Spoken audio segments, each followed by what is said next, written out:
తాకట్లో ఉన్న మీ బంగారాన్ని విడిపించి ఆ రోజు ఆన్లైన్ రేటుకి కొంటాం. Sharma gold company. నమస్కారం, వెల్కమ్ టు సుమన్ టీవీ. నేను గీతాంజలి. కార్తీక మాసం ఎంతో చక్కగా భక్తి శ్రద్ధలతో అందరూ నిర్వహించుకున్నాం. చివరిగా చేసేది ఏంటి ఈ మాసంలో? పోలీపాడ్యమి. తెల్లవారుజామున బ్రహ్మముహూర్తంలో లేచి దీపాలు నీళ్ళల్లో విడిచిపెట్టాలి. ఇన్ని రోజుల పాటు మేము ఇంత చక్కగా పూజ చేసుకున్నాం, ఇది నీకే స్వామి అంటూ స్వామికి నివేదించడం అని అంటారు మన పెద్దలు. మన ముందు నుంచి చూస్తున్నది. చాలామందికి నది అందుబాటులో ఉంటుంది కాబట్టి అక్కడ దీపాలు వదులుతారు. మరి అలా అందుబాటులో లేని వారు ఏం చేయాలి? అలాగే ఆ రోజు ఇంకా ఏమన్నా పూజలు చేయాలా? అలాగే ఇంకొంతమందికి సందేహం ఏంటంటే, మరి ఈ తెల్లారితో అమావాస్యతో కదండి అయిపోతుంది, మరి అమావాస్య తెల్లారి ఎందుకు చేయాలి? అప్పటికి మార్గశిరం వచ్చేస్తుంది కదా అని కొంతమందికి అనుమానం. అసలు ఏమిటి విశేషం పోలీపాడ్యమి? అలాగే ఇక్కడ ఒక కథ కూడా చెప్తారు. ఆ కథలో ఉన్నటువంటి ఒక నీతి ఏదైతే ఉందో అది మన అందరిలోనూ ఉండాలి, భక్తి మార్గం అందరిలోనూ ఉండాలి అని చెప్పేటువంటి ఆ కథ అసలు ఏమిటి అది కూడా తెలుసుకుందాం.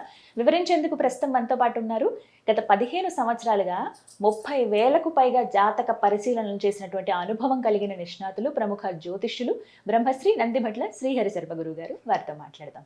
గురుగారు నమస్కారం అండి. వాగర్థ వివ సంపృక్తౌ వాగర్థ ప్రతిపత్తయే జగతః పితరౌ వందే పార్వతీ పరమేశ్వరౌ. ఆదిత్యాయ చ సోమాయ మంగళాయ బుధాయ చ గురుశుక్ర శనిభ్యశ్చ రాహవే కేతవే నమః. శృంగేరి జగద్గురు పీఠాధిపతులకి, కంచి పీఠాధిపతులకి నమస్కారములు తెలియజేసుకుంటూ కార్యక్రమాన్ని ప్రారంభిద్దాం. గురుగారు, చాలా చక్కగా మీ సలహాలతోటి సూచనలతోటి కార్తీక మాసం అయితే జరుపుకున్నాం. మరి చివరి రోజు ఏమిటి? అసలు ఎందుకు ఇలా దీపాలు విడిచిపెట్టాలి? పోలీపాడ్యమి అని ఎందుకు అంటారు? అమావాస్య రోజు కాకుండా ఆ తెల్లవారుజామున పాడ్యం రోజున ఎందుకు చేయమంటారు ఇలాగా దీపాలు వదలడం అనేది? ఇలా చాలా సందేహాలు ఉన్నాయి, నివృత్తి చేయండి. తప్పకుండానమ్మా. అంటే మనకు ఈ పోలి స్వర్గముకు వెళ్ళినటువంటి రోజు అన్ని నెల రోజుల పాటు ఆచరించిన పుణ్య ఫలితం చేత మార్గశిర మాసం మొదలవ్వగానే బొందితో స్వర్గానికి వెళ్ళింది అని చెప్పి, అంటే దీని నీతి ఏంటంటే నెల రోజుల పాటు నియమనిష్టలతో గనక ఉన్నట్లయితే ప్రతి వ్యక్తి కూడాను తన యొక్క సంకల్పం నెరవేరుతుంది అని చెప్పే ఉద్దేశ్యమే ఈ యొక్క కథ యొక్క అంతరార్థం అమ్మా. అంటే ఆ కాలం సత్యకాలంలో కాబట్టి ఆ విజయవాడ పరిసర ప్రాంతాల్లోనే ఆ పోలి అనేటువంటి మహిళ ఉండడం, అది అక్కడికి సంబంధించినటువంటి గాథనే, ఇక్కడికి సంబంధించిన గాథనే ఆధారభేత అందరూ చేసుకుంటూ వచ్చారు. అంటే నిర్మలమైనటువంటి భక్తి ప్రపత్తులతో, అత్యంత విశ్వాసముతో, నమ్మకంతో ఆచరించినటువంటి కారణం చేత స్వర్గాధిపత్యం బొందితోనే వెళ్ళింది. అంటే మరి ఇప్పుడున్నటువంటి పరిస్థితుల్లో అలా ఉంటుందంటే నిజంగా భక్తి ప్రపత్తులతో చేసేటువంటి వ్యక్తులకి ఆ విధంగా మోక్షం లభించవచ్చు. లేనప్పటికీ కూడా మనం చేసినటువంటి ఈ నెల రోజుల పాటు కూడా దైనందిన కార్యక్రమంలో చేసినటువంటి ఆరాధన వల్ల కనీసం మన సంకల్పం ఏదైతే ఉంటుందో, అంటే ఒక ఇల్లు కావాలి, ఏనాటికైనా ఒక సొంత ఇంట్లో ఉండాలనే కోరిక చాలా మందికి ఉంటుంది కదా. లేదు, మన పిల్లలకి వివాహం చేసే యోగ్యత ఆ యొక్క, అంటే పిల్లలకి వివాహం జరగాలంటే వాళ్ళ జాతకంతో పాటుగా తల్లిదండ్రుల జాతకాల్లో కూడా ఇంట్లో కన్యాదానం చేసే ఫలితం, కన్యా దాతృత్వం పొందే ఫలితం యోగం ఉంటేనే.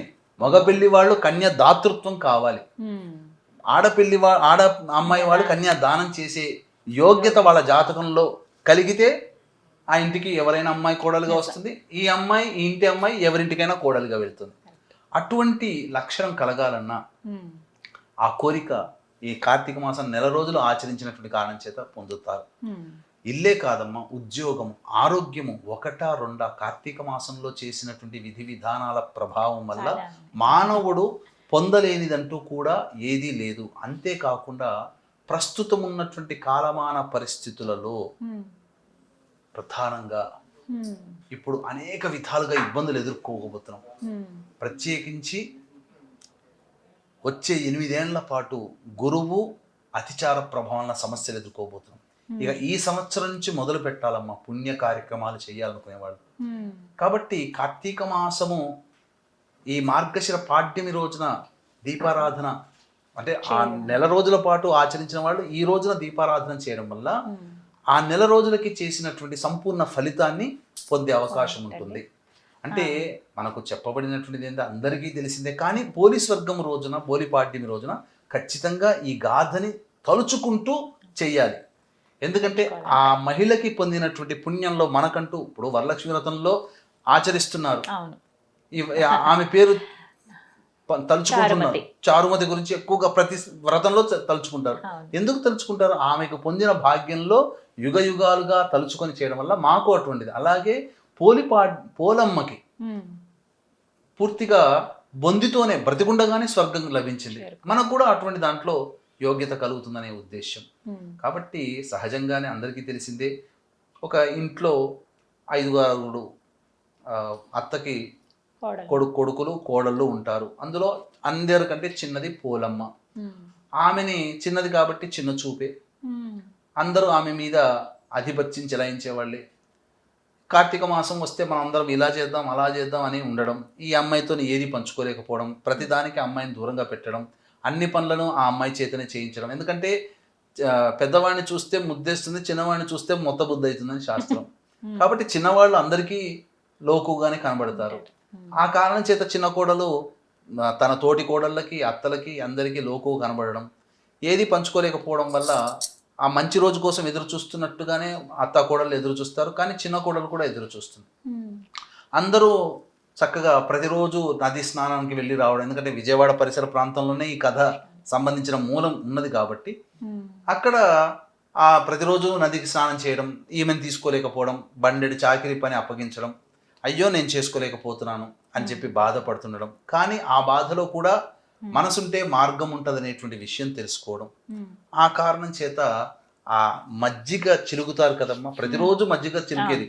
కాబట్టి ఆ మజ్జిగ కవ్వానికి అంటినటువంటి వెన్నని ఆ ఇంట్లో మొలిచినటువంటి పత్తి చెట్టుకి తీసి అప్పటికప్పుడు తీసి భక్తిగా చేసి ఒక దీపారాధన చేసి ఆ దీపాన్నే విష్ణువుగా, దీపాన్నే ఈశ్వరుగా, దీపాన్నే అమ్మవారిగా భావిస్తూ మనస్సులో భావిస్తూ నియమం తప్పకుండా ప్రతిరోజు ఆచరించినటువంటి కారణం. ఈ కారణం చేత వాళ్ళకి ఆ అమ్మాయికి కబురు వచ్చేస్తుంది. పొద్దున తెల్లవారు లేవగానే యథాలాపంగా దీపారాధన చేస్తుంది, స్వర్గం నుంచి వస్తుంది. అత్తాకోడలు కూడా వస్తారు, మా కోసమే కదా వచ్చిందని చెప్పి ఆరాట పడతారు. కాదు కాదు మీరు కాదు ఎక్కాల్సింది, పోలమ్మ ఎక్కాలి, ఆమెకి ఆ యోగం అని.